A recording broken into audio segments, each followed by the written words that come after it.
to the lake with him and get water to boil for coffee and hot chocolate.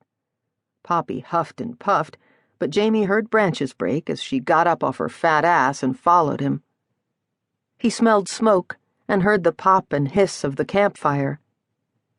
Mum wasn't a very good cook, nowhere near as good as his friend's Michael's mum, who'd worked in a restaurant before she got married, but Jamie had to admit the food was pretty good cooked over a fire. They ate Canadian food, like hot dogs and hamburgers, and before going to bed, they drank hot chocolate and toasted marshmallows on sticks over the fire. He liked to let his marshmallow catch fire and watch the flames leaping into the darkening sky. He couldn't eat them like that, burned black, and Mum said he was wasting food, but he still did it. They had not caught and eaten any fish. They had not seen grizzly bears or wolves. Jamie pushed the sleeping bag aside and sat up.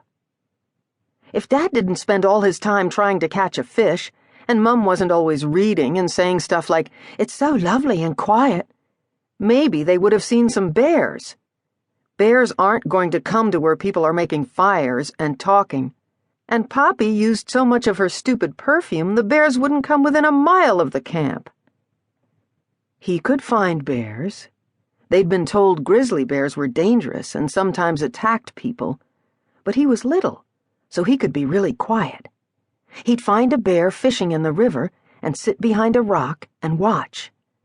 Maybe the bear'd throw the fish onto the rocks, and he could grab a couple to bring back to Dad. He'd show them that he wasn't a baby to be sent to the tent for a time out. Jamie rolled up his blanket and stuffed it into his sleeping bag, and then he put Pinky, his elephant, into the bag. He pulled off his cap and put it on the elephant and adjusted the toy so only the top of the brown head lay on the pillow. Then he crawled to the tent door and peeked out.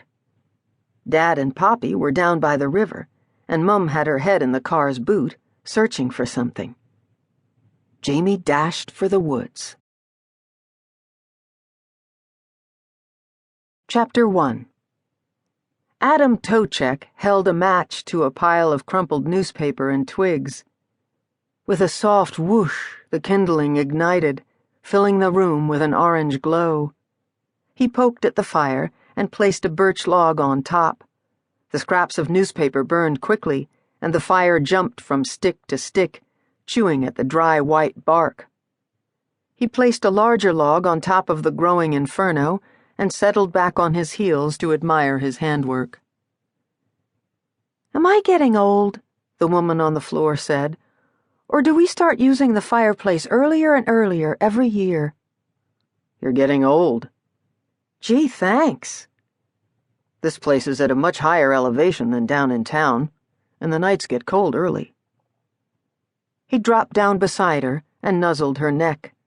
She handed him a glass, and red liquid danced in the light of the flames. The remains of their supper, barbecued ribs, potato salad, fresh greens, were on the coffee table in front of them. The big dog sniffed at the fire and made several circles on the rug before collapsing with a happy groan in front of it. Tocek massaged the back of her neck. The woman sighed with as much pleasure as had the dog and settled back into his fingers. "Nice," she murmured. His hand drifted down her neck, across her shoulders, down her upper back. His fingers found the clips of her bra. He put his wineglass down and brought his other hand up. The bra sprang free, and she turned her face. Her blue eyes were soft and moist in the firelight, her lips open, the tip of her pink tongue trapped between her white teeth. He leaned into the kiss and then broke away to lift her t-shirt over her head. Her fingers moved toward the buckle on his shorts. His phone rang.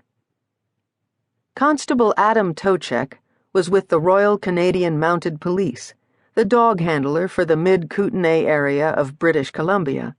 He was on call tonight, and so had restricted himself to one glass of wine with dinner. He could not ignore his work cell phone. Could he? He stretched out a finger toward the dark nipple, flushed and hard with the anticipation of pleasure. But